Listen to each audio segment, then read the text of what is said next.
Alright, so yesterday my car, as you can see here, we had water. It overheated, we have water everywhere, and of course I checked for the fuses, and it wasn't the fuses. Problem was the thermostat.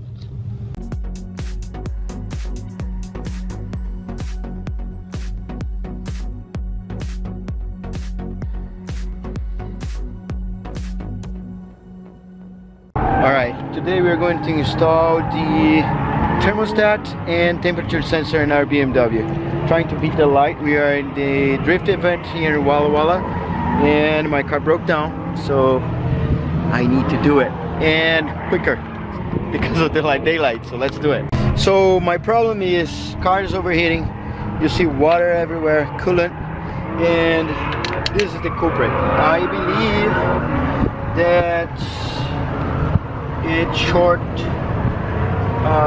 Well, I don't know what happened. I just know that this is not working. So my fan is not turning on, so I gotta turn it on by hand. And the other thing, that's why I got the temperature sensor. And the other thing, I don't think the water is circulating. Alright, so first thing I'm gonna do is I lose this guy here. This is a little bit modified, and I'm gonna point this up because it's going to be full of coolant, and we have a little bucket at the bottom. So when this starts squirting coolant, I should be prepared to catch it. Somehow it's empty.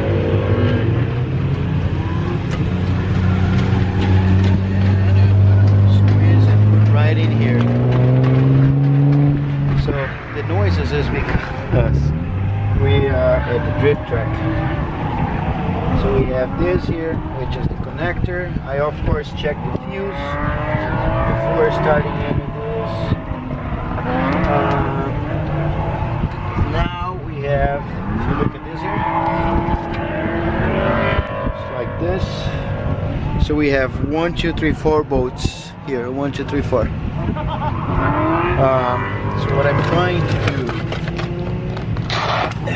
is use what I have to take those 4 bolts out of there. So that's it. Allen wrenches. And just untie those bolts. Of course, your one is larger, which is the top one. And then I unfortunately, oh, 6 millimeters is one of them, and the smaller one. Alright, I think I got this one too.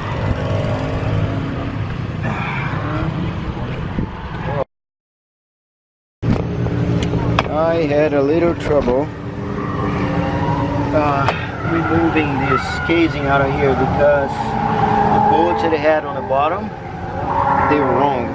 So the guy, last person that did this, stripped it, and so I got some brake cleaner. I am going to just remove the gasket just to clean a little bit. There you go, boy. And that's what we have to work with. So I need to put the house in here.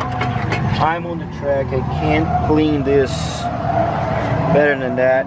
So I put this part of the hose first, as you see here, and put the connectors up and this guy down.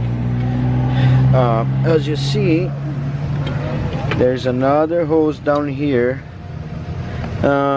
Yours should have a clamp, like a self-clicking thing from BMW.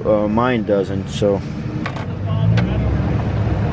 we took that out and lift this and just shove this guy in there.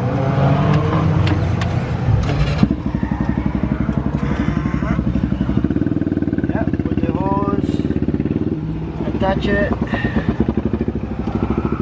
and that's it. Now you just put the screws on. This clicks in here. Don't forget to tighten the don't forget to tighten those guys here, this here and here. And I'm gonna tighten all the bolts, connect this hose in here, this one that is on the side, and let's call it good. Alright, this video kinda sucks, but you can basically see it's like you just take 4 bolts, 1 connector, put 4 bolts back and 1 connector, and of course plug the hoses from this side. The problem is normally it has a clip, and this one, because it's altered, it doesn't have the clip, so I can't show you. Yeah, and that's pretty much it. I have my truck behind the camera.